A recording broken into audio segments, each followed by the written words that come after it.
અમરેલી બગસરા નગરપાલિકાના સફાઈ કામદાર વિવિધ મુદ્દાઓને લઈને આવેદનપત્ર પાઠવ્યું। બગસરા નગરપાલિકાના સફાઈ કામદારો ચીફ ઓફિસરને પત્ર પાઠવ્યો।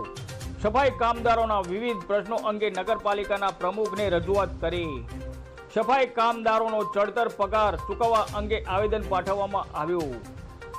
નગરપાલિકા ખાતે સફાઈ કામદારોએ પાલિકા પ્રમુખ નીરવ ગોંડલિયાને રજૂઆત કરી।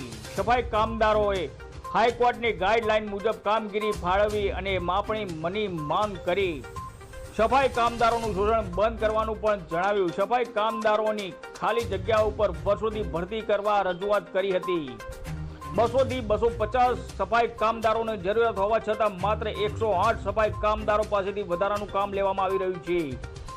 સફાઈ કામદારોને સલામતીને સાધનો આપવા અને નિયમ મુજબ વેતન આપવાની પણ માંગ ઉઠી છે। નગરપાલિકા દ્વારા રજાનું વેતન આપતા નથી ને 26 દિવસનો જ પગાર આપવામાં આવે છે। વિવિધ માંગણીઓ સાથે ચીફ ઓફિસરને આવેદનપત્ર પાઠવી પ્રમુખને રજૂઆત કરી હતી। રિપોર્ટર હિતેશ સોલંકી, અમરેલી।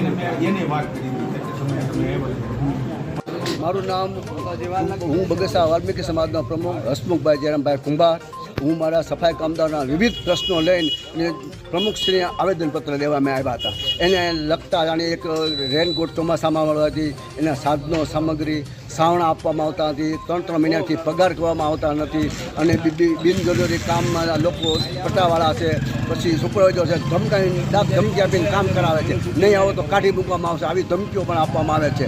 અને દરેક જે વય મર્યાદાને કારણે નિવૃત્ત થયો એવો પરિપત્ર છે કર્યો છે, ઠરાવ કર્યો છે, છતાંય અમારા નિવૃત્ત કર્મચારીને કામે લેવામાં આવતા નથી અને એના વારસદારને પણ કામે લેતા નથી। અને ઓફિસ સ્ટાફમાં જેવા કોઈ બિનજરૂરી હાવ કામ છે એવાના પરિપત્રો નથી, કાંઈ નથી અને પેન્શનો ખાય છે, છતાંય એને પણ નોકરીમાં લેવામાં આવ્યા છે। આ દિનમાં અમારો જો 8 દીમાં આનો નિકાલ નહીં આવે અમારા પ્રશ્નોનો તો 8 દી પછી અમે તમામ સફાઈ કામદારો હડતાલ ઉપર જવાના। હું નીરવ ગોંડલિયા, બગસરા નગરપાલિકા પ્રમુખ।